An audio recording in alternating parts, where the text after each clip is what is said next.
Tubalamusiza mu linnya lya Mukama waffe Yesu. Twebaza Katonda tituwezezza emyezi 2.5 nga tusomesa amasomo ge beta last chance. Tugenda tuwa chance buli nzikiriza. Mirembe Peace webale nnyo gwosose ku crusade asose yaniriza abalala. Tugenda tuwa buli nzikiriza omukisa gumu nga buli omu tumubuulira we yakyamira.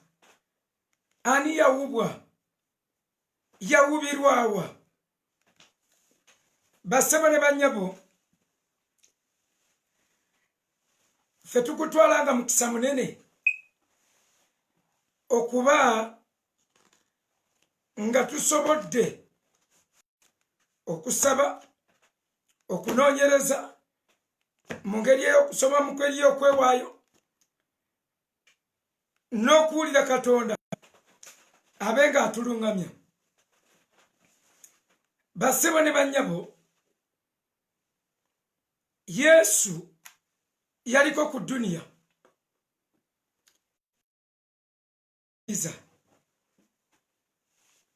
ekkanisa ng'oggyeko Abayisirayiri, buli nzikiriza ekkiriza ti Yesu yaliko wano. Mukatuliki agamba Yesu yaliko wano. Muprotestant agamba Yesu yaliko wano. Seventh Day agamba Yesu yaliko wano. Jehovah's Witness agamba Yesu yaliwo wano. Omubaptist agamba Yesu of course yaliwo. Pentecostals bagamba Yesu yaliwo wano. N'Abasiraamu bagamba Yesu yaliwo wano. Kati ffenna tukkiriza nga Yesu yaliwo. Buli omukkiriza ekyo. Kati obanga Yesu yaliwo, yaliwo ngani? Yaliwo nga looya, naye agenda si looya. Yali atuwolereza, yali atukonvisinga, yali atutemera ekkubo, atugatte ku kitaawe. Isaaya agamba he came to establish justice. Yajja kunyweza bwenkanya. Kakati agenda kudda naye ayina ekibuuzo kye yaleka. Mu Luka 18 olunyiriri olw'omunaana yaleka ekibuuzo nga kinene. Yakirekera ffe. Yali takibuuza mwoyo gwe, yali takyegamba, yali akibuuza ggwe. Luka 18:8 agambye bw'ati, mbagamba nti alibalamula mangu, naganda y'omwana w'omuntu bw'alijja, aliraba okukkiriza ku nsi. Basebo ne bannyabo, obulamu nkibaddiramu, tebulina round about. Bw'ova wano ng'ekkubo lye wakwata ffu, teri bw'ogenda kudda, tewali agenda kuyamba, tewali agenda kunnyonnyola, tewali agenda kuwaayo mukisa mulala. Baganda bange olwayo twogera ku Baprotestant, nga bwe tuzze tutereeza ebirala byonna, nga tukozesa ebyawandiikibwa n'ebitabo ebingi eby'ebyafaayo. Leero tuli ku Baprotestant. Obudde butuuka lw'ogenda okuva mu duniya wano. Oluyimba lwe muyimba ti obudde bw'obulamu buwungeera, n'otalaba n'omwakujuna. Oluyimba olwo bw'obudde butuuka. Basebo ne bannyabo, waliwo obudde obutuuka nga duniya olina kugivaamu oba oyagala oba toyagala oba okoze ebirungi oba tobikoze oba weetegese oba teweetegese obudde butuuka ng'olina okusibula duniya eno ne bw'oba olina ebyafaayo ebinene obudde butuuka ng'olina okufuluma era nga we bwatuuka n'ova mu lubuto lwa maama butuuka butuusi myezi 9 ne bagagiweze maama ebisa ne bimuluma nga we ayina okuzaala ku bibiri ayina kuzaala oba maama okufa oba mwembi kati yensi tekkiriza kufiira wamu n'abafa ebegenda kuzaala ku kuzaala kati kyekiriwo kati mbwolo ki kwetegeka kwekebera sikulwa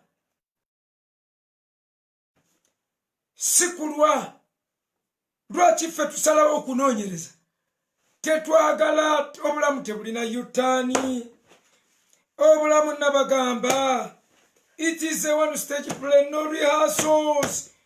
Whatever you are doing it.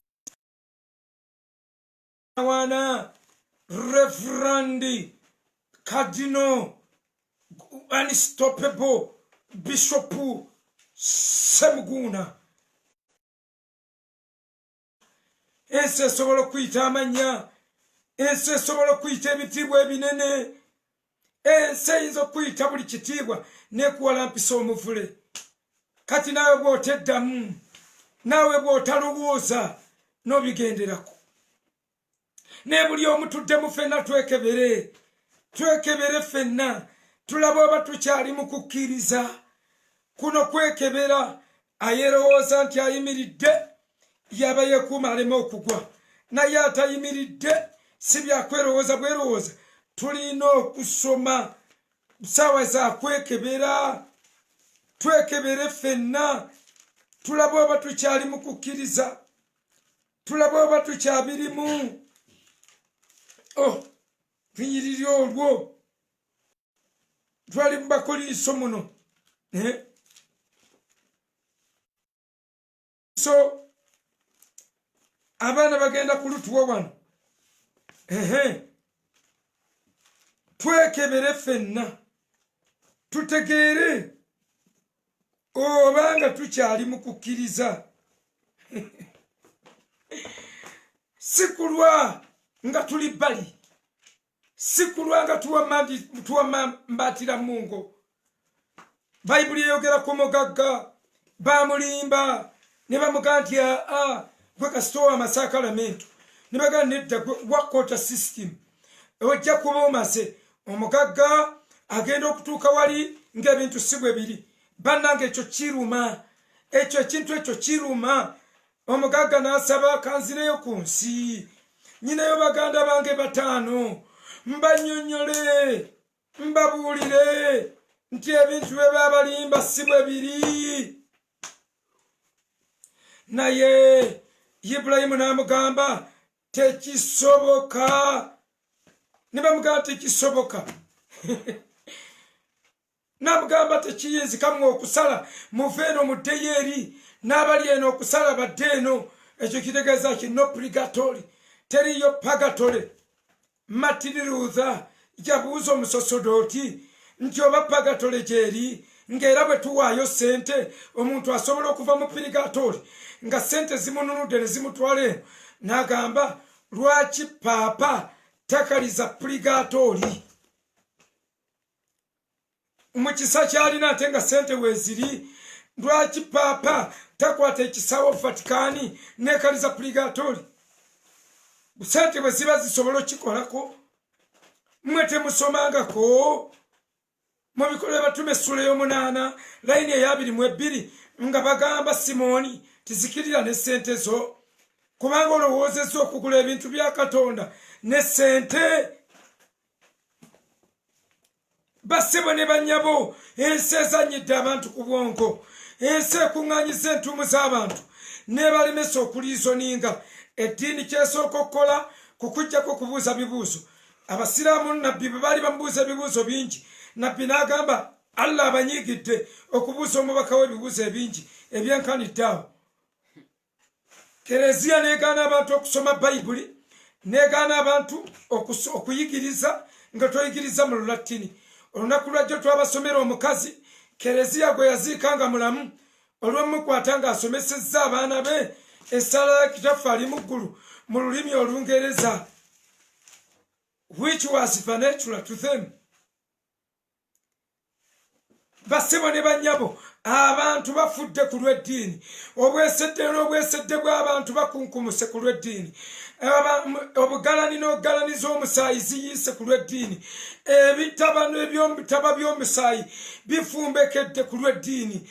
Famire zirekeddwa desperate ku lw'eddiini. Abantu baluuzinze famirizi zaabwe ku lw'eddiini. Abantu battiŋŋanye ku lw'eddiini. Abantu bakyawaganye ku lw'eddiini. Abantu babbiŋŋana ku lw'eddiini. Abantu buli omu akola bibye ku lw'eddiini. Naye lwaki tetukebera ne tukebera eddiini zaffe ne tulaba oba tukyali mu kukkiriza? Nabiro tugambye 1 Corinthians 13:5 lwe lunyiriri olwo, twekebere tulabe oba nga tukyali mu kukkiriza. Twekebere 1 Corinthians 13:5 fenna tukebere, buli omu kebera. Lwaki basebo ne banyaba ekireeta eddiini mu duniya? Abantu kugamba nti guuni yayogera, n'akwogerera, n'akutegeerera. Buli wokkiriza omuntu yenna okutegeerera, ng'ate wakiri ebitabo bitutegeerere. Bitutegeerere. 13:5 agambye, tetukola bitasaana, tekunoonya byako, tekunyiiga, kyokka bannange, kyokka Namiiro. Okay. Namiiro ekiteekwa kuba kyakubiri. Olwokutaano. Okay. Bakolinse ekyokubiri 13:5 agambye mwekebere mwekka obanga muli mu kukkiriza. Mwekeme mwekka oba temwetegeera mwekka nga Yesu Kristo ali mu mmwe. Twekebere. Buli muntu kebera. Protestant Church theology abeerawo, naye oluvannyuma tukebere theology mutuufu, kubanga every teaching about God is a theology. Naye ne theology tumukebere. 2 Corinthians 13:5 verse 5 mu Lusungu agambye examine. Kuno kwewa bibuuso. Examine yourselves as to whether you are in faith. Mwekebere. Kino kyangu nnyo okusirituka ne tutabeera mu kukkiriza. Olunaku lwajjo nababuulidde Martin Luther ekintu kye yaleeta, baleeta reformation. Oluprotestant bugenda okujja nga reformation gyeri mu Germany. Reformation bwejja abaprotestant nga obuprotestant butandise butya. Twagambye bwatandikira ku kabaka. Kabaka yeekutudde ku Kereziya olw'omulemesa okusazaamu obufumbo bwa mukazi we. Okwo kwali mulembe gwa Papa Clement. Kabaka Henry ow'omunaana n'agamba bwe baba mulemeseza okusazaamu obufumbo avudde mu Bukatuliki n'atandika eddiini eyiye. N'etandika okubeera eddiini ng'efugibwa England, ddiini ya England. Naye olw'okuba waliwo okudda obujja okugenda mu maaso mu nsi, ne Protestant Church ne kijanguyira okupiikinga up. Ebyo bikebere katambi kajjo. Naye nga Protestant Church omusingi gwetandikiddeko, era leero nga efugibwa governor of the Church of England nga ye Queen wa Bungereza. Queen wa Bungereza oba musamize, ne bwaba musamize, ne bwaba byeddiini tabiriiko, ne bwaba Katonda tamuliiko, yayina okukulembera eddiini eya Protestant, eddiini y'Abanglican yayina ogikulembera. So mikwano gyange ebyo twabimaze. naye olw'okuba Protestant bwatandika mu ngeri etategeerekese nnyo bwavaamu abantu abali ku mazima naye nga tebukutte bulungi ekintu Martin Luther kye yaleeta naye waliwo abaabikwata n'olw'okuyiganyizibwa Kereziya ne beewaayo ne bagenda nga baleeta kye bayita reformation nga balina ebintu bye bagenda baleeta okujja obujja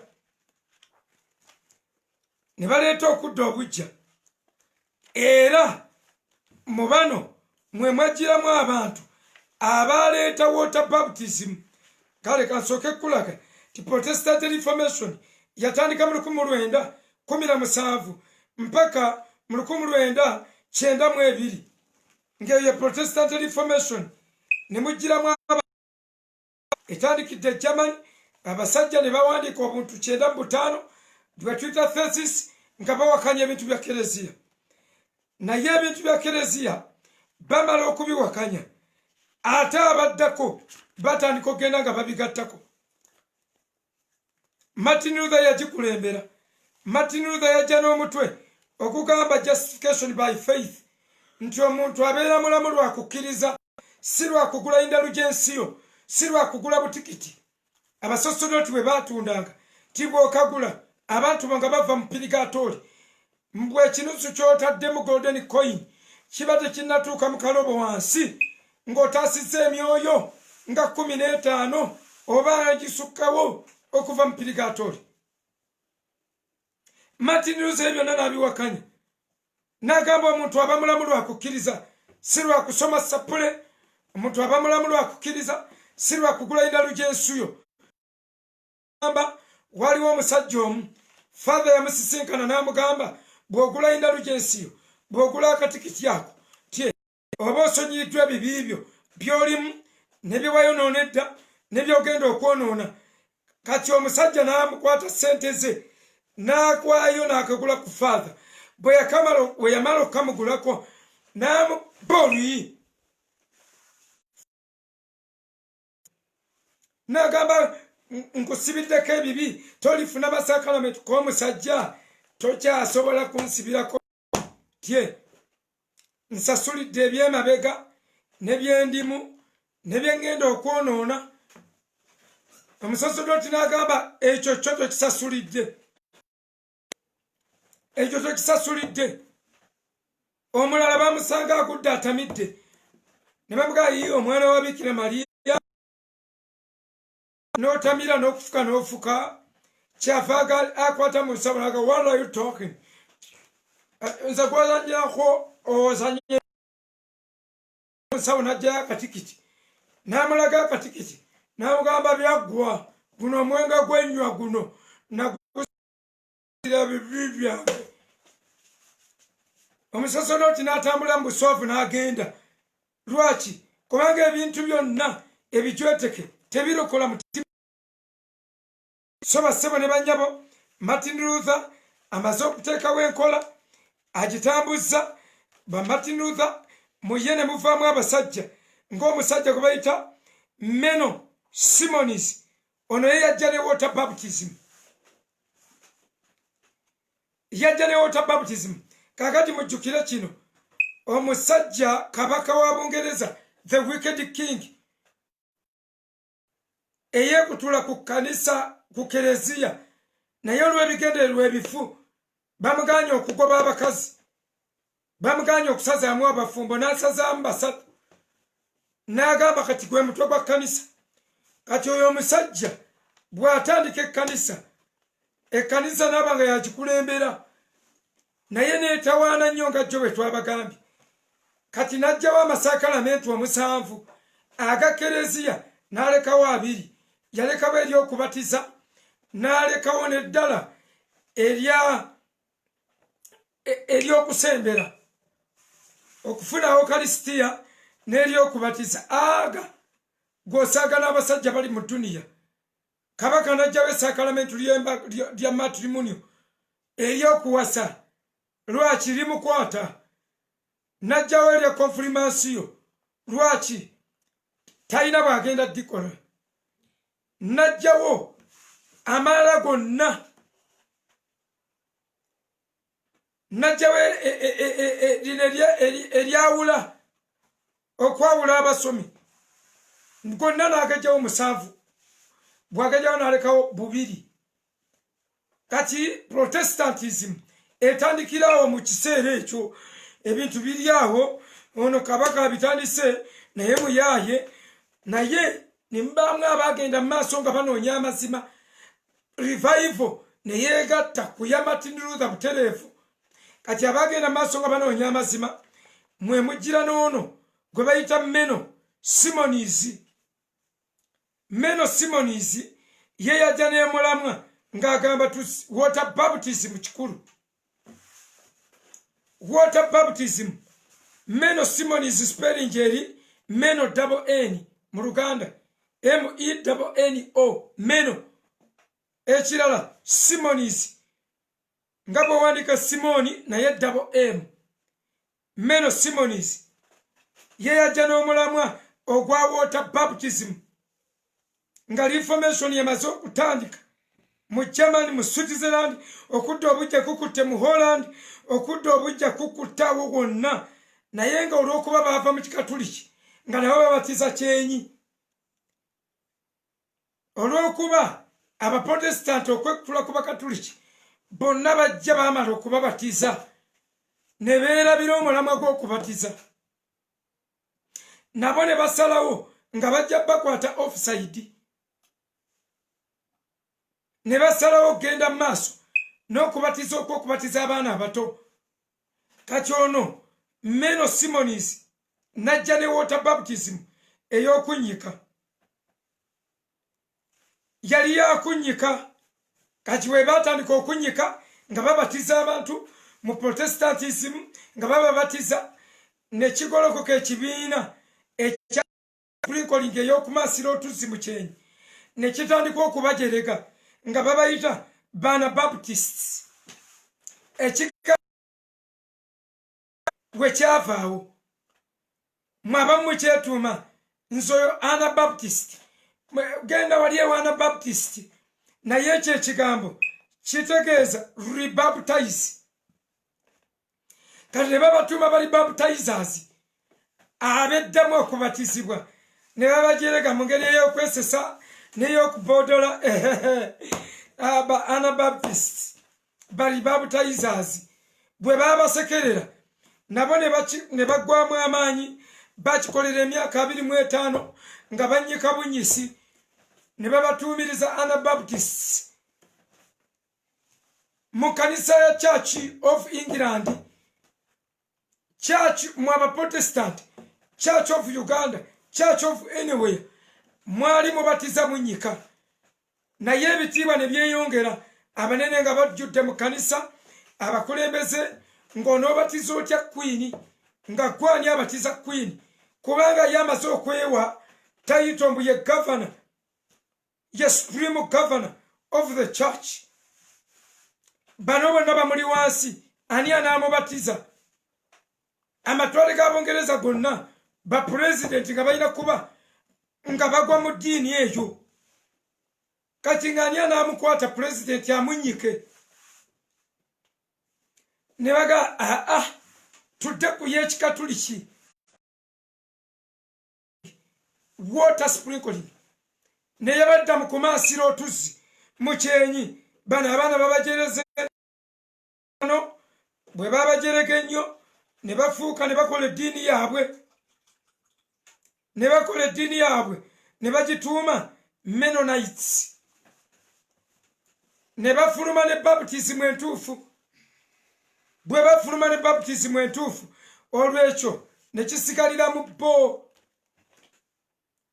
ne kisigalira eyo era ffe buli adda ku mulamwa gyakironda mu bo ne mu Bayibuli akati basema ne bannyabo buli omu yajjanga ne mulamwa ogugwe John Calvin n'agolokoka ye najja ng'asomesa ekintu kye bayita the sovereignty of God oba nankagale oba senkagale oba obw'obulamba bwa Katonda the sovereignty of God oyo Jane Calvin kati nga ku mulundi guno kyajjanga yo namba ng'eddiini tekyasobola kino kankibaddiremu abapentekooti mwenna abawulira tekyali gurupu teri revival eyali ereeteddwa ekigurupu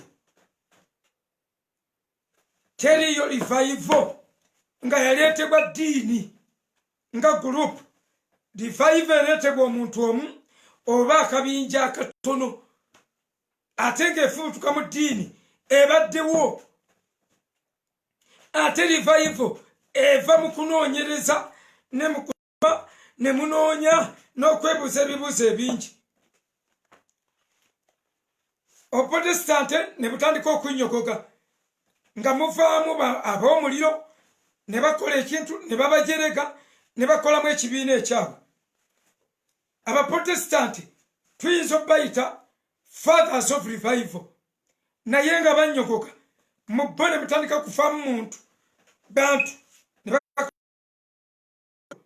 tuba tuli awo ne zireeta James Arminius najja n'essomo yaliwo mu kyasa ky'e16 yajja n'essomo nga ligamba the free will of man ng'asomesa eddiini si yapanda gaali omuntu amala kwekkiririza na mutima gwe n'ayatula n'akamwa ke naye ebyo ebyapanda gaali ebyokutegera ku nabaana wa maama wo yono n'abigaana gwe bayita James Arminius n'asomesa the free will of man naye yali professor of theology kati ba Calvinist churches ne bamugaana ate ne tufunamu doctrine gye bayita Arminius oba Arminius ARMIMIUS bino mwa bapentekooti temujja bitegeera nnyo mwenna kyayammwe teyagala kusoma naturally kyemuva mulaba nga ŋŋendako mu buziba eddiini gyenkutteko y'abasomi abaprotestante teriyo gw'osanga mu koola nga teyayigirizibwa ekintu kyabwe kirimu ebifu naye ebifu byabwe babisomesa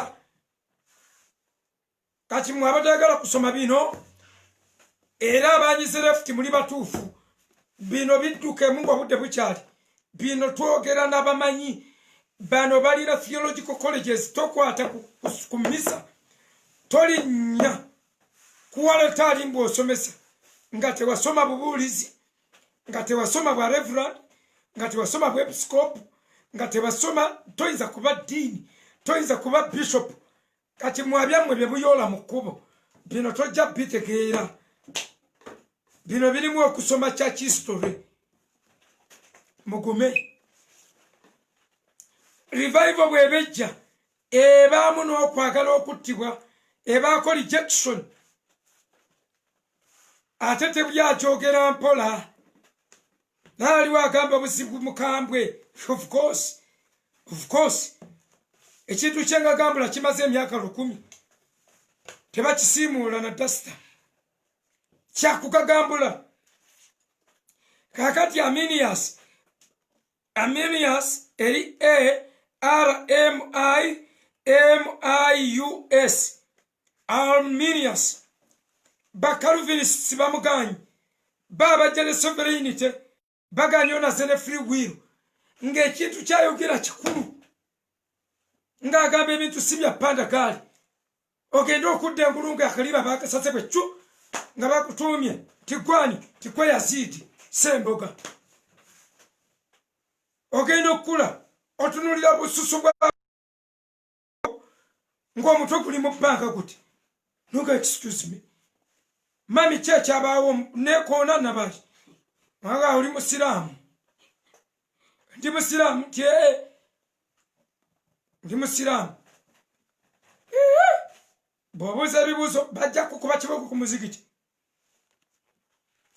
ono kyawakanya nti eddiini terina kuba ya panda gaali akazaalibwa ne bakaddusa mangu eddiini etegera ku nabaana wa maamawo omusawo abaga sindika ng'eddiini yatuuse dda engalo za mirundi ena ezibaawo eddiini nayo eteze engalo n'omusawo ateze engalo ne taata w'akaana bw'aba nga nze ababeerawo naffe tuba tukalinze kaakati oluzaalibwa bwe pa nga bagamba mukabatize nga tekannategeera bujja tubuuza ebibuuzo mububatize kabatize kagenda okukula nga kali muli pandagaali n'abalokole nne we bali kati ennaku zino oweteraawo ku kuliseeti ogenda okudda engulu nga bakumaze teri naakusomesaako ko otegeere byozzeemu biki bye tukkiriza ne bye tutakkiriza okay onazze ne free will James Arminius azze ne free will of man yali professor of theology naye mu byasomesa yatuuka ne yeddamu n'agamba naye bino byensomesa byebyo oba abasajja bano baagobanga bye basomesa abasumba muswalira kyo okukyusa ebintu. Why do you get ashamed? Mutira kyo ganti kino twakola nsobi. Mutira kyo gamba tieno yali nsobi Yisirayiri tetugenda gatta nayo mukubonaabona kubanga tetugasse nayo bulokozi. Olwaleero ffe tuli balokole yo sindokole. Mutira kyo bagamba nti ate tunaagattirawo mu bibonyoobonyo. Mubabuulire ovaayo na mutima n'ogamba ekyo nali nkisomesezza bubi. Nze siswala nkubuulira tye nkitegedde. Era Mukama banyamba be nabuulira nti munnafa nga mbatereeza ti bibirikale however oyina kunkolekitingira mu Bayibuli si mu buntu. Tuba tukyali awo basomeseza free will ne muvaamu ba free will Baptists and the modern Pentecostal movement. Kakati ekibuuza abalokole muvaawa. Abalokole muvaawa ne mu free will. Bwe bamala okutusomesa free will ne tugana naye mu butuufu eri yali arrest without a warrant. Nogamba I was arrested. Noga ngenda kwenoonyeza amazima agange. Kati mugenoonyeza mwe muvaabo free will Baptists, mwe muva modern Pentecostal movements, nga bonna bavaawa mu the doctrine of Arminianism. Yafuna influence nene nnyo. Tuba tukyali awo nno nga olwo muvuddemu Babaptists, muvuddemu abantu naye abalokola abajjawo ba Pentecostal balina ekyama kye bali bamisinga kyekyama ky'omuntu w'omunda ne zireeta omusajja gwe bayita George Fox ng'ali ne munne gwe bayita Jean Guyon. George Fox, George mmanyi we bakiwandiika. George Fox, G-E-O-R-G-E, George Fox, F-O-X. George Fox, gwe Fox oyinza okulabanga omusege. Nze kyenva mbagamba, a name is a sound. It doesn't matter. Nze nabagamba mukutukira bwereere. Nze lyerinnya nalyejjako. Kikati nze namukisa olw'ebisiraani bye nali nnyina. Kati nze kukkirizibwa olw'okugaanibwa kwe nali nnyina. Kati nze break through olwa resistance. Wuno bamuyita Fox. Ne munne gwe bayita Jean Guyon. Jean Guyon be baleeta subject ya inner man. Inner man subject be bagireeta.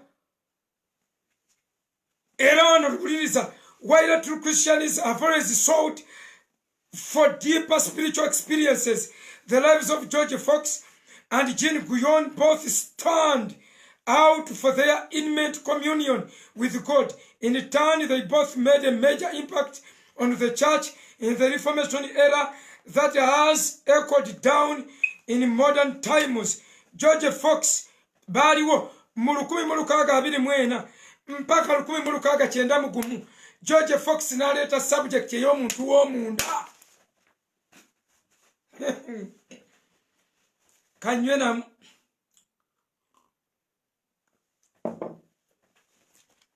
Ani alese subject ya inner man? George Fox. Subject yeyo nekwata nnyo ku kanisa eyasooka, manya ku kanisa ey'ebiro ebyo. Buli omu n'anoonya the inner touch, the spiritual touch, inner life, inner understanding, inner dreams, inner cleansing. Buli omu n'anoonya. This subject of inner man began with George Fox in 1624 to 1691. Mubyenoonyereze nammwe. They grew up with a tender heart. Yakula bw'atyo bazadde be nga Bangereza. Ku myaka 19 Mukama n'amubikkulira. N'amubikkulira, yabikkulira George ku myaka 19. N'atandika omubuulira n'omuwa revelations ne visions ne prophecies obunnabbi. Era bw'onoosoma akatabu Church History in the Eyes of God kajja kulaga. Bw'onoosoma akatabu kagamba Church History in Modern Times. Waliwo ebitabo bingi ebyogera ku Church History. Bw'onoosoma akatabu The Reformation, The Christian, ebyo byonna ebitabo.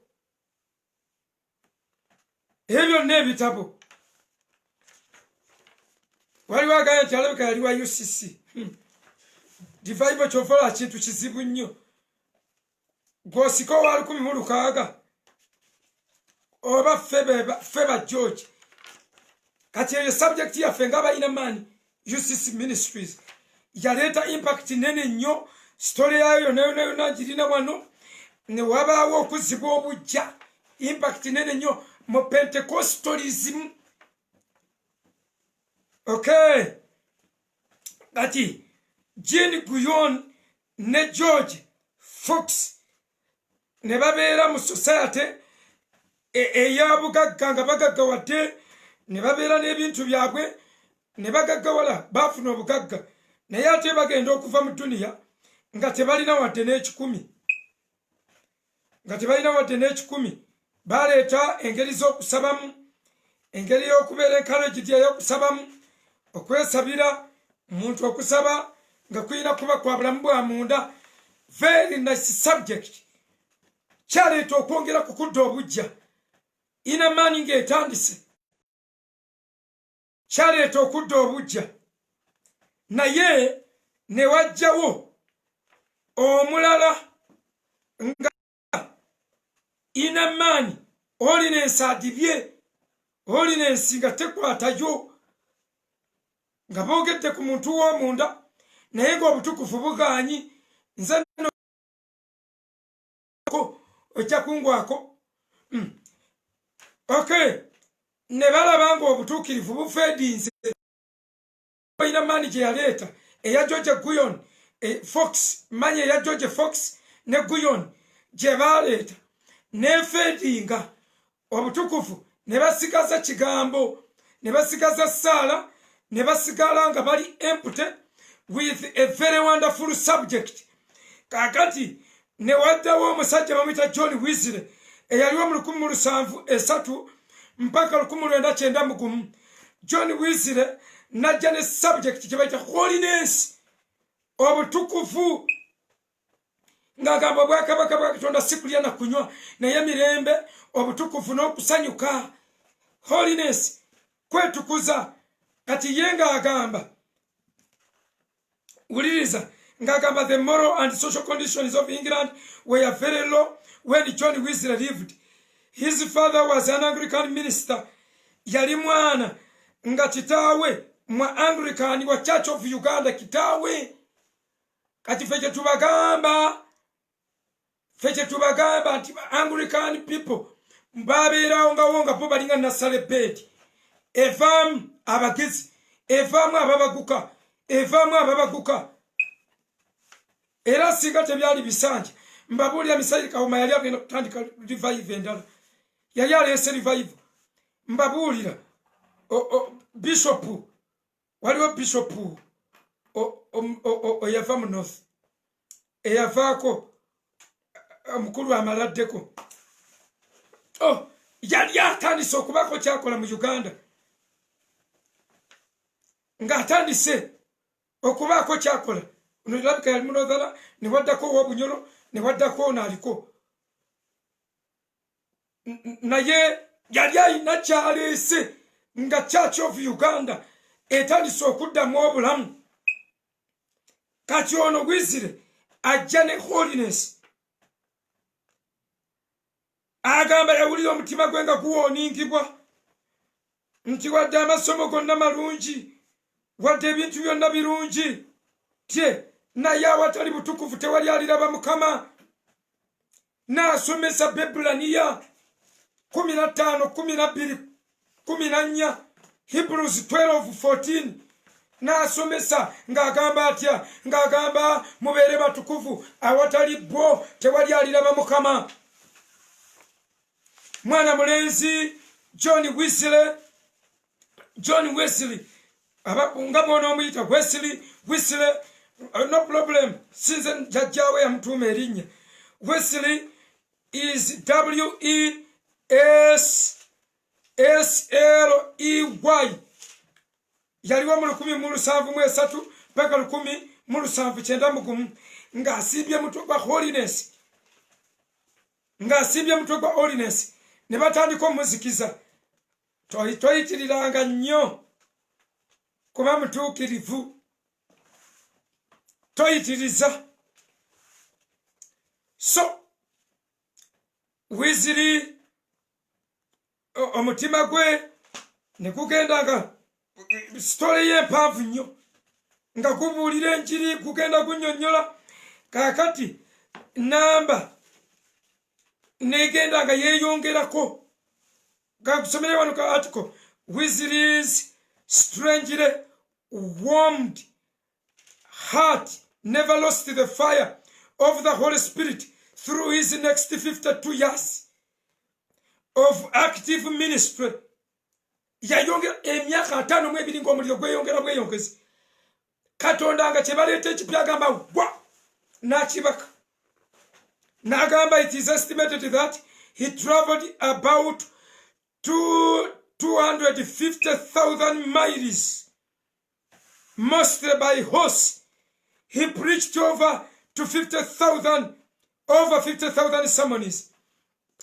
Wesley atambula mailo emitwalo 25 ng'atambulira ku mbalasi ng'abuulira enjiri n'abuulira sermons emitwalo 5 omuntu omu ng'abuulira sermons oba mugoberera oba temugoberera nga yabuulira sermons. We shall preach. Gwateeka okubaawo okuddako mbabuulira gwateeka okubaawo ekigenda okubuubuuka gwateeka okubaawo omuliro ogugenda okwaka mu buli kanisa yonna buli maka gonna aganaaba gegguddewo after COVID. Revival precedes judgment. When judgment comes, revival follows. Genda oddeyo mu Bible yonna ojja kulaba ever after Israel was sieged ekyaddangako kuzibwa bujja kwonna genda osome ebitabo bya revival. Naye omwana mulenzi yabuulira sermons emitwalo 5 n'awandiika obitabo. He wrote books over 230 books. Yawandiika ebitabo 223 mu budde obwo ng'okuwandiika kuzibu. Can you imagine? I'm challenged by this man. Mpulira ensonyi nti sinaba kuwandiika kitabo. Nyine ebyokuwandiika. But God give me provisions. I'm telling you. Nyenda kuwandiika ebitabo ebisinga bya Wesley. Kubanga amazima nga noonyeza nsomye abantu bano nsomye ebintu bya theology bikutukiramu noonyereza mpulira ndi ku kituufu mpulira nsoma kituufu yayina brother we his brother Charles n'awandiika ebitabo kakaaga no he wrote 60,000 hymns n'awandiika ennyimba kakaaga and he was also a leader baali bakulembera babiri movement eno ye ne muganda we Charles ye nga awandiise ennyimba kakaaga. What a dangerous combination nga Wizira abuulira Charles n'ayimba 60,000 songs n'aziwandiika mwe muli mu modern day naye mumayiminga bwemayimizi ngambira mwana akutumidde ngambira bw'omayiminga kolye ke yayimba sijerega luyimba nno ndikuba mayimazi ono 60,000 songs enyimba kakaaga nefo yimba yimba busatu no fadinga no yimba album busatu no fadinga no yimba gundi na fadinga kama yali atuwadde omusajja Ezekiel Mukisa kati yali Germany alaba ku Ezekiel Mukisa amuyite ngenda muwa ku poloti ngenda musalirako ku lujja lwange azimba awo tubeere wayimbe Uganda alyebaddeko n'omuntu ng'Ezekiel Mukisa worshiper mwe temwamulabako ye yayimba ndi bumba nga bw'oyagala bw'oba okola nze ndi bumba n'ayimba ne tugwa Ezekiel yayimba oluyimba kwata ku nnanga tulina ennanga empya ye Yesu bannange nga tunyumirwa tuwazi real worship amundabira kali Germany gye yagenda ebiseera ebyo nga abakristaayo ba mwoyo nnyo tebafuuwa nga bakodo nnyo era kanisa abafere be bagisisimudde abakristaayo okutegeera obuvunaanyizibwa bwammwe naye abafere nabwo obudde bwabwe buweddeko kuba nabalabudde ebiwa byabwe mutateekwa kuwa obudde bwabwe bwaweddeko naye nga nabo batuyambye nnyo kubanga kanisa nga bwabamanyiza nga bw'otansaba sikuwa bw'osabiriza sikuwa nga bali awo bakodo abafere ne babayiiya kati kasita muyiza okugaba tubakunyuddeko abafere mu linnya lya Yesu revive ne jabajjako buli mufere okay omusajja ono when he died behind only some spare no when he died he left behind only some spare change, a well-worn coat, 2 silver teaspoons, and over 134,000 converts. Kano tojja kategeera. Nage namalide mfebwencho. When he died, he left behind only some spare change. A well-worn coat, 2 silver teaspoons, and over emitwalo 13 mu 14 egy'abantu abakutte ekisinde kye. Yaleka ejjiiko 2 ne kooti by'ebintu by'omugenzi nga bwe basoma omugenzi aziikiddwa mu looti bwe ziti. So God gave John Wesley a strong message about sanctification and holiness. Okutukuzibwa nga tulongoosa kungulu nga ayagala nnyo Basosolonika ekisooka 5:23 nga agisoma. Ladies and gentlemen, there is nothing, no impact you are going to put on this world. Ennyumba zonna ze muzimba ziyitako French cut wezajira banange yazimbye enju ya French cut. Yazimbye enju ya French cut ngeringe ebiwawatiro. Ebyo ne bigenda abijira ne bagituuma mwamba. Ne bigenda abijira abaana bamenye enju. Basosonika ekisooka 5:23 nti era Katonda ow'emirembe yennyini abatukulize ddala era omwoyo gwammwe n'obulamu n'omubiri byonna awamu bikuumibwenga awatali kunenyezebwa mu kujja kwa Mukama waffe Yesu Kristo.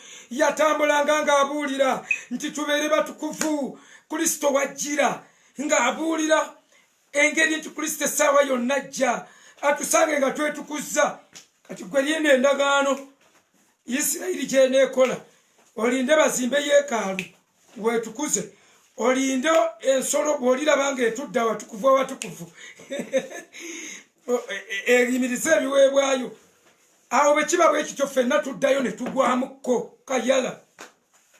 Ne tusooka tugwamukko ne tugamba bana abazimba yeekaalu nga nziramu nga ndokoka. Nga nziramu nga ndokoka. Bakonvatsi baabo musajja myaka gyadda yaleka bakonvatsi emitwalo 13,014. Nolwero tumusomako.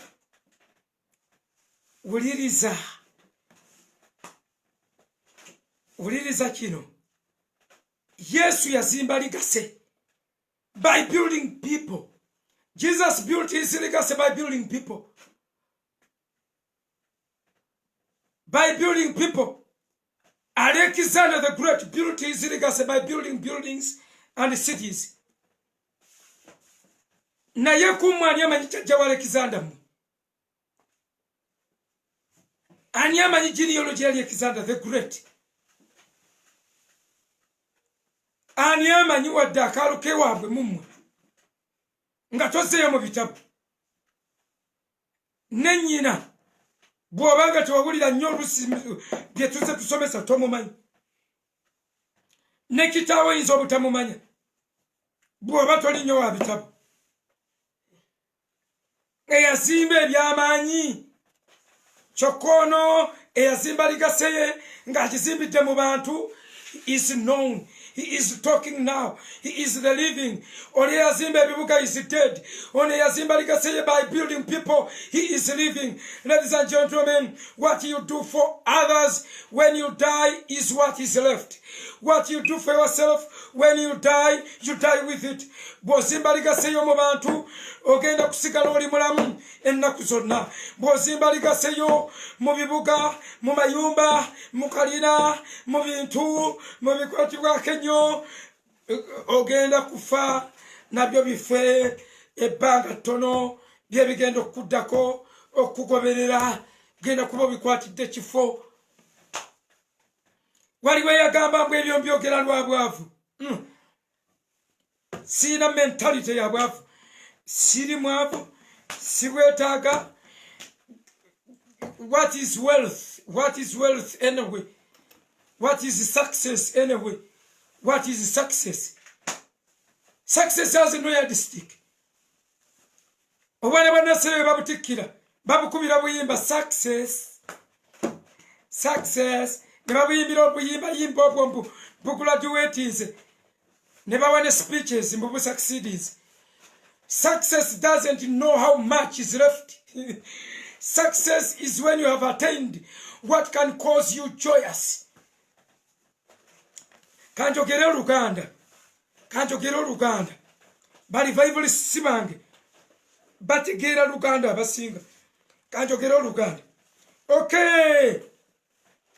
Nkugamba omusajja wuno baba no beyaleka nakati kwe tusomako. He preached the gospel. He gave John Wesley a strong message about sanctification and holiness. Okay. Tweyongeddeyo. George Whitefield. George Whitefield. Ono yaliwo mu 1714 mpaka 1770. Ono yajja n'ekintu ekirala eky'ebbeeyi. Kati ono alinga amaze emirimu babuulidde enjiri. Kati ono apiikinga ekipya n'aleeta ekipya ekikye. George Whitefield ng'abuulira ki?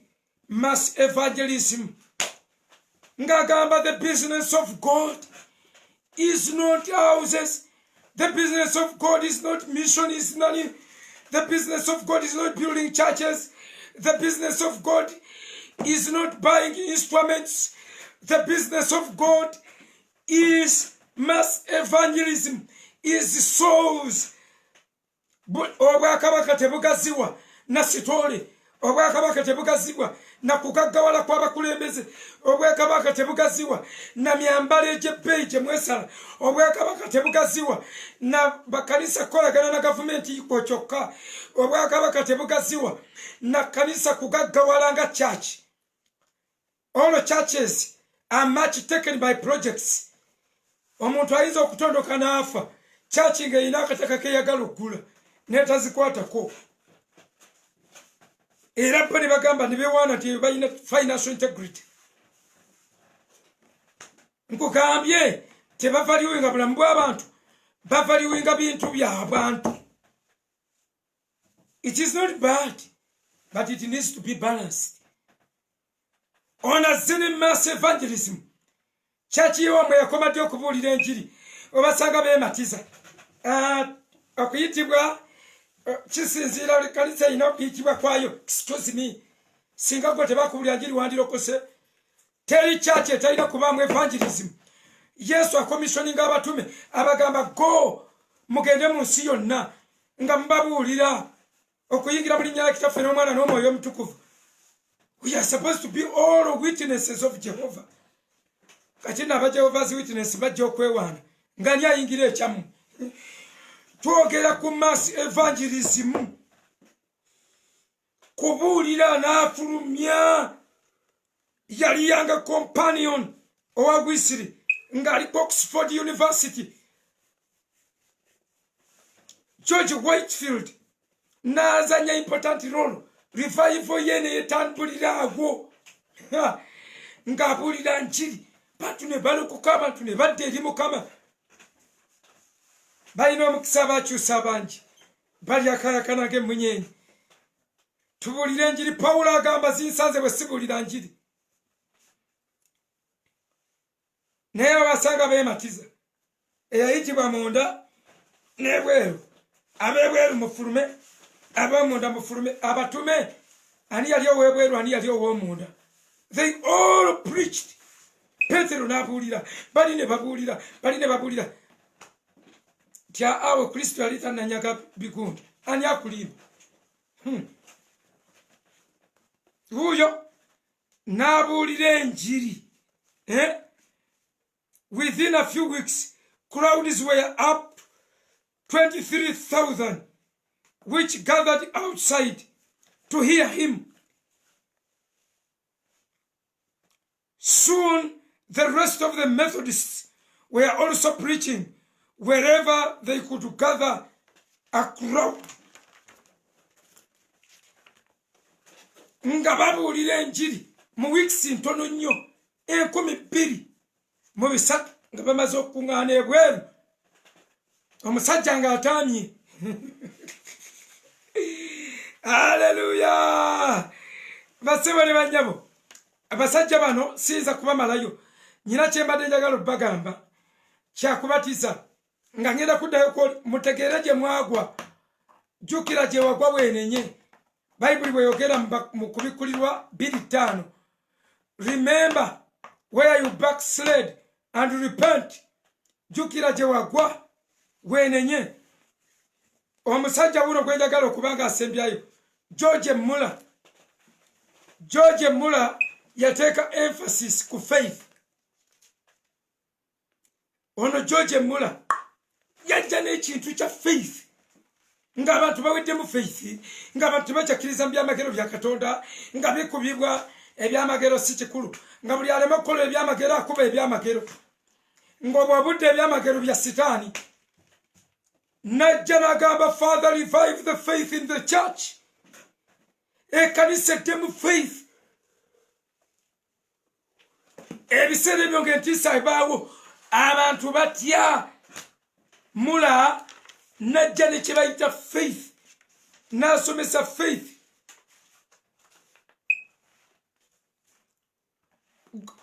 History records that God answered more than 50,000 prayers of Muller.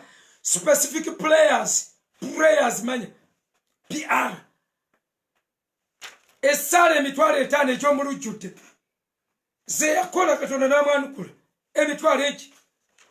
Lwaki? Picking up faith. Apise faith. George Muller MULLER eyaliwo mu 1805 mpaka 1898 ye yatambula n'omutwe gwakukkiriza. Kakati olw'okuba amaze okusetinga ekintu ekyokukkiriza kyaki yali temanyanga nako nti God can heal. God heals even complicated sicknesses. Sigamba mbuze siziika. Si buli omuntu si buli mufuti wa kuzuukira. Mulimu abafa nga Katonda ataasa bwe ng'oba ataasa omulembe. Mulimu abafa ng'ensi etya buti kukyayo ngoma zikuba na kusina. Gwe ng'ogenda omuzuukiriza omufooyo. Gwe ng'ozuukiriza banno omufooyo. Mulimu omufu bannaye nga bw'omuzuukiza abantu gwe bakolako mu maasi gundi mufu ne bamuleka. Naye kale mabegaawo manya oluvannyuma lw'ebyo ne wajjawo omusajja gwe bayita John Dowie A.B. Simpson. Ono ye yajja naki nekye bayita the divine healing. Yajja nakuwonyezebwa emyaka nga gitambula mu 1887 mpaka 1907. Mwana mulenzi n'asabira abantu abalwadde ne bawona. Olinoonya publication ye gye bayita the Leaves of Healing. Originoonya yasabira abalwadde divine healing n'abuulira ovanga ku balwadde emitwalo ng'ebiri. Abantu ne bagona. Let healing come back in church. Bino tebiriko kirabo. Gwe bagamba church yegindi yokka gye bawonyeza. Mweno tebasabira muntu kuwona. That is wrong. Nga muyeri Kristo waayo yawonya. Eno Kristo waayo mbwanti waliwo ebirabo. Birerebwe makanisa biberemu. Healing must be there. Let churches, all of them, embrace healing and deliverance.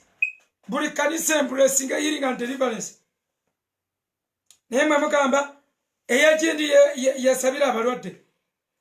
Ebintu byonna ne mbirekera Miracle Center byayina okukola ebyamagero yayina okusabira abalwadde. Byonna ne mbirekera mutundwe. Yayina okugoba emisimu yayo. Kati bonna abalwadde bewamwe. Ate era mubagaana togendayo ojja kugwa mu bizibu afe. Sera kakulu nnyo. Bassebo ne bannyabo nnyinza okubalekera wano bivalists naye nga waliwo n'omulala gwe bayita Rees Howells. Rees Howells REES HO Rees is REES. Then Howells HO Howells yaliwo mu 1879 mpaka 1905. Ono yajja naki intercession. Kati mwagigoba mu church. Mwagoba intercession mu kanisa. Ono mwana mulenzi yagireeta ne wabeerawo great revival. As a young Christian, Rees Howells experienced the great Wales revival that began in 1904. Yatuuka mu Wales mwana mulenzi ng'asimba intercession. Ne wabaawo ebyoto mu buli maka. Ne wabaawo ebyoto by'okwegayirira. Nebega revival ne sparking mu Wales. Kati olugezigezi oluli mu church tebaagala mbu kwegayirira. Bajja kugamba buli omu mwegayirizi. Oba buweereza Yesu teyabulekaawo. Nena tuli beegayirizi. You don't have time for it. Ekigo by'abeegayirizi mu makanisa nze nkimanyi. Baloota kubasumba. Olw'okuba ababoosi kati baba bagayaavu. babalotako ebiroto namulotako nga bbye namulotako nga afudde n'agamba nkijjeewo temuddamu kwogera kirooto kyonna eri omuntu mujja kumenya ekisibo ekisibo kyo kya lumuli ekisibo kyo kya mupaapaali bamenya kimenye ajja kumenya ekisibo oye mukuyamanya ebyekisibo oyumba ekisibo kiyinza okuyuguma naye bwe tukkiriza tuyite endiga mwe mulowoleza ddala tuli ku ndiga zino ez'ebitere ez'omwoyo ezasimula ebiwuka okay akasembayo resolves alese intercession bwamala okuleeta intercession nezireeta ono gwe mba nsembyayo bassebo ne bannyabo kamusembyeyo nyongera kulaike kamusembyeyo ono bamuyita Charles Parham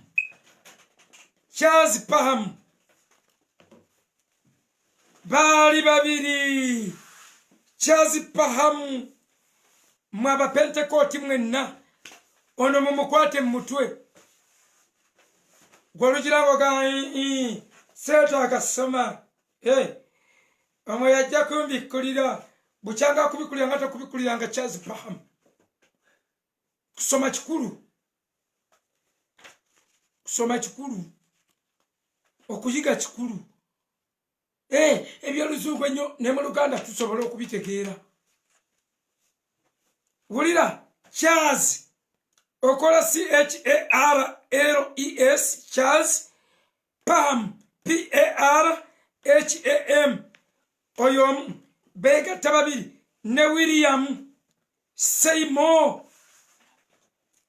bano bakwate data wabakuwedde kulingiriza mu simu ya munno obajja yeyo Omwarabu mpola nga yeebase kyokka I'm kidding newuliriza Charles Parham ne munne gwe bayita William Seymour kiri SEYMOUR bano bazzenaki speaking tongues bazene speaking tongues nga bagamba ekkanisa yakitegeera bubi mbu tongues zikitegeeza languages baana balesine bajene speaking tongues revival nekwata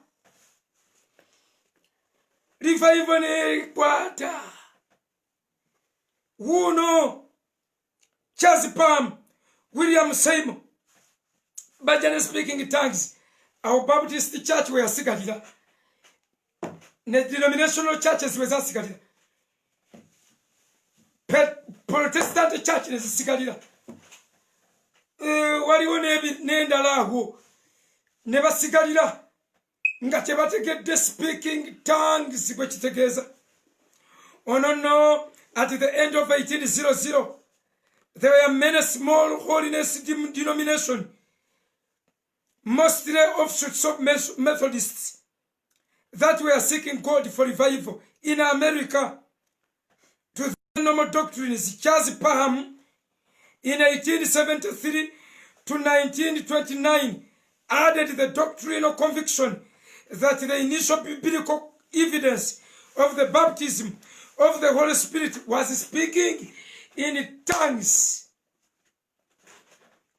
Parham Charles n'agamba bannange bali mu kunoonya Mukama n'agamba ngudde ku byawandiikibwa Mwoyo Mutukuvu aŋŋambye nti okuva ku lweberi abantu be yajjulanga bayogeranga ennimi empya. So the modern Pentecostal movement had its beginning on the first day of the 20th century, January 1st, 1991.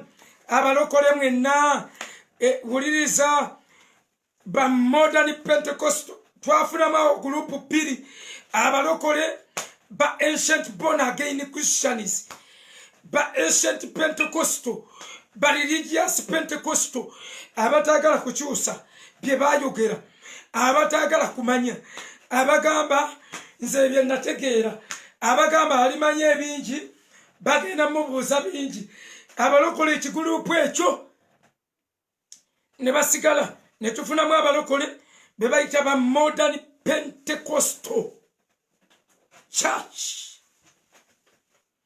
era nga bwe tugenda bafuna mu COVID.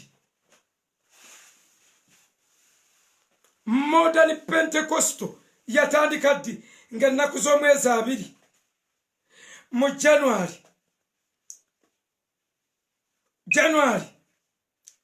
1900 gumu.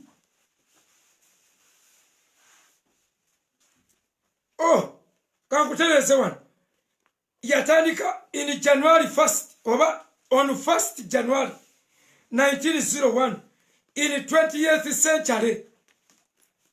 Muchasa currently bapia bino bipia byennimi era abasinga tebannabitegeera. Baptist churches tezinabitegeera. Baptist churches ba Pentecostal towakana, they are Pentecostals. Naye byennimi abatona abakabitegeera batini nnyo era akulira ba Baptist bwe yajja wano mu Uganda n'agamba bw'owulira omuntu ayogera ennimi omanya ayagala kubba ne bakifulumya mu New Vision government gazetted paper. Government gazette eyo paper nakiteeka mu paper eya gavumenti mu lupapula ne kikubibwa Bishop waabwe ngazze tyayogera ennimi ayagala kubba. Siri kyerabira naye wuliriza abalokole baabano obulokole eddiini mpya mukayanira ki oba mpya ebeere modern, not new but modern. Bazze babano baana balenzi aba tekyetagisa kigulupu kinene okuleeta revival. Muntu omu yategeera. When one of Charles Parham's Bible school students started speaking in tongues, within 7 years, he had 25,000 followers in Texas, and the surrounding states. My God. Mwana mulenzi yalina student mu Bible school. Banono benakababulirako. Obawulira bonna. Bali revival si bonna basomi. Ono Pam yali asomesa mu Bible school. Omu ku bayizi be n'ayogera ennimi. Bwe yayogera ennimi n'akipinga omuliro ogwo. Mu kaseera mpaawo kaaga mu myaka 7 gyokka yali aweza abagoberezi 2,500 within 7 years only. Ab'ebiseera ebyo ng'okuzaala nga population ntono nga alina church y'abantu 2,200 mu Texas ate ne mu following states nga namwe ayinamu. Bali babiri ne William J. Seymour mu 1807 mpaka juzi mu 1922. A one-eyed black preacher. Ono yali muddugavu ng'ate waliiso limu. Ow'eriiso erimu omuddugavu yakulembera revival. N'aleeta revival. Muddugavu waliiso limu alabyako limu naye omwoyo nga gulabyaga. Seymour was another Charles Parham's Bible school student. Naye yali student mu Bible school. Yatambula mu Los Angeles nga asomesa mu 1906. N'afuuka the main leader of the Azusa Street Revival that he helped to start there. Yatandika mu gojja Azusa Street Revival. Walole uliriza bano bali ba Bible students nga lwaki Pentecost mbabulidde mwe bufo bwammwe bwe mwakafa obuddo bwammwe nabwo twabubabulira nti tujja kubeera raptured ng'ebyensolo tebinnabaawo bw'ona olinda ebyekisolo tolinaako mugabo ebyo byemukuba ebyamayembe ennamba y'ensolo muntu linnya ate n'oli muntu bugenda kuba bwakabaka ate kalakita kati ebyemukuba ate nga kirina eriiso limu mu kyenyi be bali bakubira. Okay, so mikwano gyange mbadde nayagaddeko akantu kamu okukamaliriza naye kannemeredde olw'obudde. Mbadde njagala kuddayo kwoli ku bano bali revivalists onoomu eyajja n'ekintu kya baptism okutunuulira ennyo olwo twogere ne ku nnimi. Meno Simonis ye yajja ne water baptism.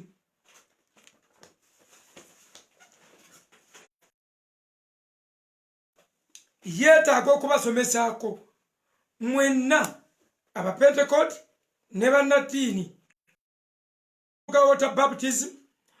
Omanye lwaki tunyika, omanye atanyika agenda mu ggulu, omanye okumaasira otuzzi mu kyenyi twavaawa ani atuleeta, oba buli ekyasipakingako revival mu church history. Abapentecost bwe muba mwagala okulaba ku revival eddako mubikwate bituwe backup tugende ku level eddako. The plane is about to take off. Tubikwate byonna ba revivalists bye bakoonangako ne bisparkinga, tubikwate byonna. Buli revivalist kye yakoonako ne kisparkinga tukikwate. Uliriza Martin Luther, tukwate ekikye kye yaleeta justification by faith, nti okukkiriza si kwa bikolwa si kwa mateeka. Mukikwate, mukinoonyereze, mukiyige. Oba kyakoleeza omuliro, buli we mukifiisa muzikira. Meno ne Simonis ekintu kye yajja nakyo ekya water baptism mukikwate. Tugenda kulaba bulokozi mukigate ku kya Martin Luther. Ono yaleeta sovereignty of God, Katonda mu bulamba bwe. Mukikwate tuddemu tumukkirize mu bulamba bwe. Eyaleeta the free will of man, mukikwate yongera okitegeera. Mugenda kulaba tugatteko ekibayita the inner man, the inner life ekya George Fox, tukigatte mu bulamu. Mulabe revival bwekwata kati mu inner man muno mwonna bino bigattemu. Kati ogattemu n'ekya John Wesley ekya holiness obutukuvu, tugattemu mass evangelism. Ebyo byonna bigenda kubeera catered for mu revival eddako, era nga mu kigulupu kyonna kye tunaateekawo oba ekinaddako twagala tulabe nga waliwo abatambuza ekyo evangelism etambula, enjiri ekutuka, nga waliwo abantu. Twebaza Katonda olw'abanyinaffe abali mu Norway abeewaddeyo okusupplyinga Bibles ku buli muntu agenda okulokoka mu kikungu ekiddako. Bagenda kulokoka era bazze abamu bakikola ne tubawanga Bible. Abamu tuzibakwasiza wano, abalala zijja, abalala twezibakwasiza Jagala. Okay, then mukwatireko ku mass evangelism, mukwatireko olwo summarizing, mukwatireko ekya George Muller ekya faith. Where is our faith? Kwekyo tukwatireko ekya John Dowie ne Simpson. No, John Dowie ne munne A.B. Simpson, bana abajja ne divine healing. Kyaki ebeere mu healing ni tuwone. Ekyo nno tebakulimba mbu nkuba amalwaliro. No way. I'll build one. nyina okuzimba eddwaliro mukama banyongerayo emyaka mitono bana bange mbakubiriza basome sciences healing ekomewo mu church muleme kumala gafa mutyo tukwate n'ekya intercession okwegayirira kukomewo makanisa revival bajegayiririra katonda nasparking then tulabe nga okwogera ennimi bantu babatizibwamu emutukufu ennimi ezoogerebwa muzivuma muzeesittalako ekyo basebo ne bannyabo kitunayita revival mbadde mbuzayo baptism nga mbuuza Church of Uganda okubatiza okw'omukyenyi mwakujjawa baba ne barivivalist ababavaamu mwelo muba mukyali bakatuliki essaala ya Niike mwagijjawa eyo essaala eyo mwagijjayo eri mu bakatuliki enzikiriza ya Niike genda nga obuuza buli muprotestant obabuuze Niike yaani enzikiriza ya Niike mwagijjawa ekisibo kya Kalema mubijjawa okubatiza wano okamukyenyi mukujjawa wano wewali ebibi ebingi amagandula tujja bbalaga gye gaava mbadde nyina bamaliiza leero naye mbongeddemu ku mmande lwaki mbadde nyina okutambuza kakya kisitole kano abapentekooti mumanye mufubutuse mu baprotestant naye oprotestant bwava ku musingi omufu kati abantu abeerwanangako beba sparkinga nga revival abavangayo ne baddamu ne betegereza Bible beba sparkinga nga revival ne wabaawo abaganyi kati tovuga totya bavuma totya bakayana totya bagamba huisi mukuye Gerard kati kyogamba mukuye yasinga ba professor gundi ba doctor gundi ba bishop gundi. I will die without a big name. My legacy will remain. Lwaki tevudde mu bbanga waliwo eyampise yampadde amanyi okusoma ebitabo byonna bifiirako waliwo eyampise yampadde obutakoowa waliwo eyampise yanvuseeko amafuta okweŋŋanga buli ddiini na buli nzikiriza yonna nga sifuddeeyo kufa. Waliwo mukwano omugwange omu yagambye naye mukuye oba olina amabanja oba abaana bakuzitoowereddwe ng'onoonya nfa gye baba bakuttamu olaba olumba ne bagundi. Who cares? I am just a steward. Abaana mbazadde ne bagaye bange nkubeko omu mutto olabe bwe batansiba. A government is taking a full responsibility manya. Nebono njogeza responsible. Taking a full responsibility. Eleme kuleta bulesi lugezigezi lw'amateeka. Child rights. If you can protect them, promote them. Provide to them. So bino ebintu no fear, no temuli kutira kintu kyonna ku liiso. Temuli. Tuyina genda mu maaso obulokole obuddako. Either you come on board or you fade away. Oba musigala ng'eddiini bagambye abakatoliki si bangi ekyokusigaza abantu tekitegeera nti ogenda kusigala nga muyimiridde. Bino muyina kubikyusa. Ffenna tubatizibwe. Protestantism mwagwa. Neemu neekolamu ekibinja ky'abazuukufu nga temuteresezza kubatiza. Era n'abazuukufu mwebase. Ebyo mwegamba mbu tosala nviiri. Obulokozi bwavaayo dda eyo mbu ku nviiri. Ebyo byavaayo dda mbu teweesiga sibayo bizigo. Testimony. Nja bongerayo abaprotestant ennaku bbiri sijja kufaayo abantu kabeereko ne mutabeereko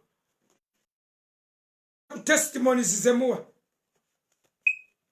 testimonies zirokola mazagamala bano embuzi 4 nakwata n'abaana 3 ebyo birokola kati abalabe bange bajja kusala mwako nakakwata embuzi 4 n'abaana 3 bakanyuge who cares kanyuga testimonies tujja zitunulira ebintu byamwe tugenda bitunulamu ebirala esala ze musabe za nike zivaawo mukimanyi nti mwaddayo mu kereziya nga temumanyi mumanyi nti mutambuze ku buli omusalaba n'abakatuliki nga mugase wamu mumanyi nti mukyemolera ku bafa abaafa kambasabire taata mu linnya lya Yesu Kristo omwana Katonda omulamu kambatuze kasoke kubatuza bw'obanga obadde oyagala kulokoka baleme kumatiza Pentekosto bekkiriranya nnyo bwe basanga omuprotestant ow'ekisanga bagaba balokole however waliyo abantu abali mu protestantism abaprotestant abaliyo nga waliyo abalokola abali mu protestant nga yabatizibwa ayogera ennimi naye mbu bwe bagamba Mukama yabagamba bwe basulawo ekisibo ekyo ne badduka kyo kinaalokoka kitya sibalinaako obuzibu ekyokulabirako Neima Bishop wa Busoga bamwita Bishop Nemanya is my friend Bishop Nemanya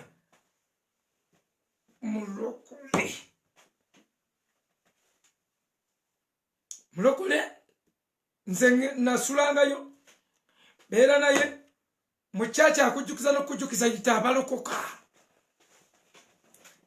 omusajja bwatyo abayagala n'okubasabira bajjula omwoyo omusajja bwatyo naye ne mubaamu abaprotestante nga Reverend akulembera ekkanisa nga Reverend wa St. Peters eyaliwo okkoba bakyusakyusa erugazi bampita njogere ku mwoyo mutukuvu abantu ne bajjula omwoyo mutukuvu abantu bwe bajjula omwoyo mutukuvu n'abikuba nagala temumuzza ne bangoba ku St. Peters erugazi mwana mulenzi yantwalayo sigala mwogera linnya ne bagaana era olwa ne bampita bwe bampita lazima ne bateteekanya n'entulawo ne bannemesa okubuulira that is some time back nga bo basi balokole n'akatono kati mwe abatali balokole mwatule gamba Yesu olwaleero mpulidde ekigambo kyo nenzikiriza n'omutima gwange okuweebwa obutuukirivu era njatula n'akamwa kange ndokose sangula amannya gange mu kitabo ky'okufa ogawandiike mu kitabo ky'obulamu weebale Yesu weebale Mukama dokokedde ddala taata omwoyo mutukuvu tukwaniriza masekati gaffe ffenna nkwaniriza osinkana omuntu oyo ayatudde ebigambo ebyo kwaniriza Mukama w'abakama nkwegayiridde koma ku bulamu bwabwe kyusa embeera z'obulamu bwabwe n'abo bonna ababadde ku mukutu guno nga bagoberera basisinkane Let there be a miracle, Father, in their lives. Tata tubasiimusiza okukkiriza abalwadde bawonye mukama w'abakama baakobo wabatiza n'omwoyo w'omutukuvu mu kwogera ennimi empya mukama w'abakama jjuza abantu bo bajjuza omwoyo omutukuvu yonna gye bali nkwegayiridde okubeerawo okwo kubagweko sparking a revival mu mayumba gaabwe wabeerewo okuzibwa obujja ngoba enzikiza mu mayumba gaabwe ngoba enzikiza mu bulamu bwabwe ngoba enzikiza mu mmeeme zaabwe mukama babatize n'omwoyo w'omutukuvu nkwegayiridde wabeerewo abasumululwa emyoyo gyonna emibi gibate wabeerewo ekisa ekyenjawulo mu linnya erya Yesu Kristo byonna tubisabye nga twebaza. Amen. Amen. Amen. God bless you. Thank you very much. Mwebale goberera Dokasi atwayire. Mwebale nnyo kutubeererawo kukkiriza ttendo. Mwebale nnyo kutunula naffe ku crusade. Ne mutatuleka mu bbanga. Ne mubeerako nga mugoberera. You are such wonderful people mugagga totulekangako ebbanga lyonna. And you a top sharer. Kukiriza, Rebecca, God bless you, Harriet. Kama kuwa mukisa. Mwebali nnyo. Mwebali eddala mirembe pisi yasooseewo ku crusade. Ne bw'aba yanyuse era musanyukira kubanga yakedde nnyo. Kama abawa omukisa mwenna. Thank you very much. Abali ku mukutu. Nakibuuka Farida, muwala wange Namiro, Musasizi Stewart, kukiriza ttendo, Sylvia Kose, God bless you. Kama abatuwere nnyo omukisa. Mugagga Katimbuye Jojo ba Wilfred, Waitfred, God bless you so much. Bannange mwenna, kama abampere mukisa. Senoga Jordan, kama akuwa mukisa. God bless you so much. Share this message. Jitambuze.